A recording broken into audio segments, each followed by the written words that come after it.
Your freedom of speech, तो वो गाली टाइप करने से पहले ना तो बॉलीवुड की चमचमाती दुनिया का असली काला सच, वो स्टार्स जो खुद को चांद समझते हैं लेकिन असलियत में बस करण जौहर के चमचे हैं। और इस पूरी स्क्रिप्ट में आज के करण जौहर प्रोडक्शन की महारानी आलिया भट्ट की बात करेंगे, जिसकी काबिलियत किरण मौसी की मेहरबानी से ज्यादा कुछ नहीं है। लेकिन उससे पहले चैनल को लाइक, सब्सक्राइब और शेयर करना ना भूलें, क्योंकि यहाँ मिलती है आपको बॉलीवुड की सच्चाई बिना किसी फिल्टर के। तो चलिए शुरू करते हैं उस इंटरव्यू से जहां सोनाक्षी सिन्हा ने रणबीर कपूर और आलिया भट्ट की ऐसी बेइज्जती की कि पब्लिक ताली बजाने लगी। सोनाक्षी सिन्हा ने रणबीर कपूर को लेकर कहा, रणबीर कपूर ने मेरे साथ फिल्म इसीलिए करने से मना कर दिया क्योंकि उसे लगता है कि मैं उससे उम्र में बड़ी दिखती हूँ। मतलब रणबीर जी, आपकी एक्टिंग से ज्यादा आपकी इनसिक्योरिटीज बड़ी हैं, और वैसे भी आपके साथ फिल्म न करना मेरी जिंदगी का सबसे अच्छा डिसीजन है।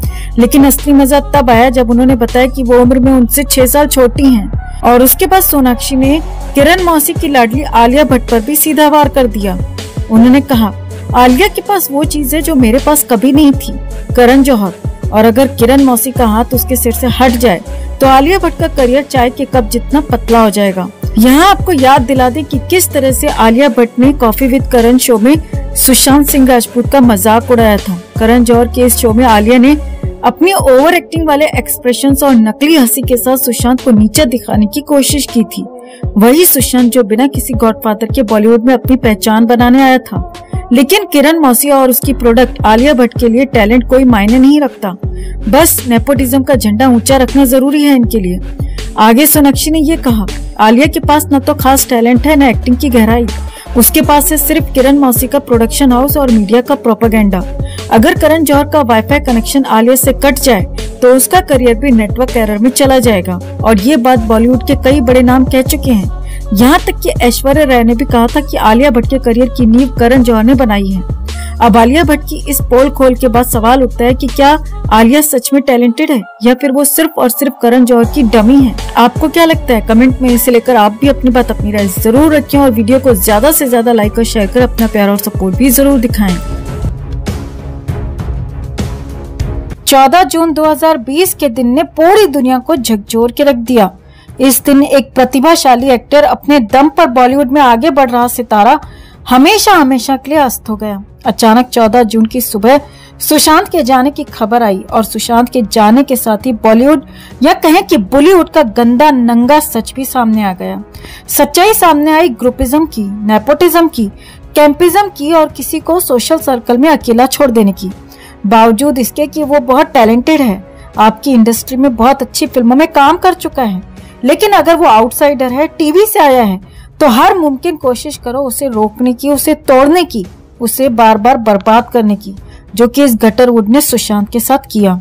और इस बात के लिए उन दिनों जो 2 नाम सबसे पहले और सबसे ज्यादा चर्चा में आए वो थे तिरछी टांग वाली किरण मौसी और कभी दीपिका तो कभी रिहाना को कॉपी करते कॉपी पेस्ट वाली so called self acclaimed star kid nepo kid Alia Bhatt का, जिन्होंने मिलकर सबसे पहले सुशांत को बर्बाद करने की शुरुआत की थी। और तब सुशांत ने इन दोनों को ही मुंह तोड़ जवाब भी दिया था।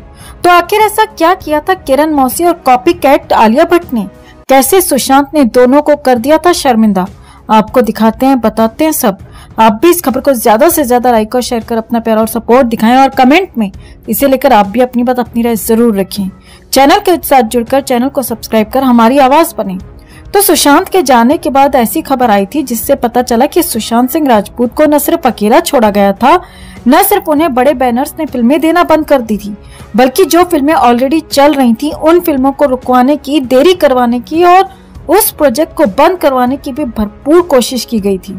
वैसे तो सुशांत को रोकने की कोशिश, उन्हें बर्बाद करने की कोशिश बॉलीवुड के कई गुंडों ने की थी, लेकिन आज हम बात करने वाले हैं कि किस तरह किरण मौसी और उसकी उपज, उसकी चमची आलिया भट्ट ने सुशांत को परेशान करने की शुरुआत की थी। जी हाँ, हम यहाँ राब्ता फिल्म की बात कर रहे हैं। आपको जानकर हैरानी होगी कि इस फिल्म में इनिशियली आलिया भट्ट को सुशांत के अपोजिट कास्ट किया गया था। इस फिल्म के लिए आलिया ने अपनी डेट्स तक दे दी थी, वहीं सुशांत सिंह राजपूत ने भी अपनी डेट्स दे दी थी। बताया जाता है कि आलिया ने जल्द से जल्द शूटिंग शुरू करने का प्रेशर बनाया था, क्योंकि वो उस वक्त बिजी चल रही थी। यही कारण था कि फिल्म के प्रोड्यूसर और डायरेक्टर बहुत ही ज्यादा प्रेशर में थे, फिल्म को जल्द से जल्द करना चाहते थे। काफी मेहनत से जल्द स्क्रिप्ट को तैयार किया गया ताकि शूटिंग शुरू हो सके। लेकिन जैसे ही शूटिंग का समय आया, आलिया भट्ट तभी इस फिल्म से वॉकआउट कर गई और यही कारण था कि राब्ता फिल्म कुछ टाइम के लिए डिले हो गई थी। फिल्म की लीड एक्ट्रेस ही नहीं है तो फिल्म की शूटिंग कैसे हो सकती है। कहा जाता है कि आलिया भट्ट ने इस फिल्म से एंड टाइम पर वॉकआउट इसीलिए किया क्योंकि तब करण जौहर ने उसे फिल्म ऑफर कर दी थी, जो फिल्म आज तक नहीं बन पाई है। लेकिन किरण मौसी की इसी फिल्म के लिए आलिया भट्ट ने तब राब्ता से वॉकआउट कर दिया था, करण के कहने पर ही। और बताया जाता है कि किरण मौसी तब सुशांत को बर्बाद करने के मिशन में जुड़ चुकी थी। किरण मौसी दूसरे बैनर्स के साथ सुशांत के खिलाफ गैंग में शामिल हो चुकी थी ताकि इस आउटसाइडर को इंडस्ट्री से बाहर किया जा सके। और तब आलिया की जगह कृति सेनन को इस फिल्म में लिया गया और फिर इस फिल्म को बनाया गया। बताया जाता है कि पहले आलिया के प्रेशर में फिल्म की स्क्रिप्ट रेडी करना और फिर एंड टाइम पे आलिया का ही वॉकआउट कर जाना, ये कारण बन गए फिल्म के ज्यादा न चल पाने की। हालांकि सुशांत की एक्टिंग की तब भी जमकर तारीफ हुई थी। तो जिस वक्त ये किस्सा हुआ था आलिया भट्ट के वॉकआउट करने का, उस वक्त सुशांत सिंह राजपूत ने ट्विटर पर भी अपनी नाराजगी और अपना गुस्सा शेयर किया था, बिना किरण मौसी या आलिया भट्ट का नाम लिए। जिससे साफ होता है कि सुशांत इस गैंगबाजी से कितने परेशान थे। बावजूद इसके वो खुलकर अपनी नाराजगी नहीं जाहिर कर सकते थे क्योंकि ये गैंगबाज पहले से ही सुशांत को आउट करने की कोशिश में लगे हुए थे। तो सुशांत ने ट्विटर पर लिखा था, ये बहुत ही हंसी की बात है कि किस तरह से लोग दूसरों के प्रोजेक्ट्स को बंद करवाते हैं, उनके प्रोजेक्ट्स में रोड़ा अटकाते हैं अपने पर्सनल गेन के लिए। तुम्हारी इन हरकतों की कहानियां तुम्हारी फिल्मों की कहानियों से ज्यादा चर्चित हैं। आलिया भट्ट ने एंड टाइम पर किरण मौसी के लिए इस फिल्म को ना कह दी थी क्योंकि किरण मौसी बॉलीवुड में स्नैपो किड की मेंटर है। उसी ने आलिया को लॉन्च किया है और इसने किरण मौसी के बैनर की कई फिल्मों में काम किया है। अब आलिया ने किरण मौसी की फिल्म के लिए राब्ता से वॉकआउट कर लिया, ये वो बात है जो बाहर आई। लेकिन अंदर खाने से जो खबर आ रही है उसके मुताबिक इस किरण मौसी ने आलिया को समझाया था कि वो सुशांत से कहीं ज्यादा बड़ी एक्ट्रेस है और अगर उसने एक टीवी से फिल्मों में आए एक्टर के साथ काम किया तो उसकी मार्केट वैल्यू, उसकी ब्रांड वैल्यू पर गलत असर पड़ेगा। और इसीलिए ही आलिया ने बिना ये सोचे कि एंड टाइम पे उसके इस तरह से वॉकआउट करने से फिल्म पर असर होगा और इवेंचुअली इस फिल्म की पूरी क्रू को सफर करना पड़ेगा।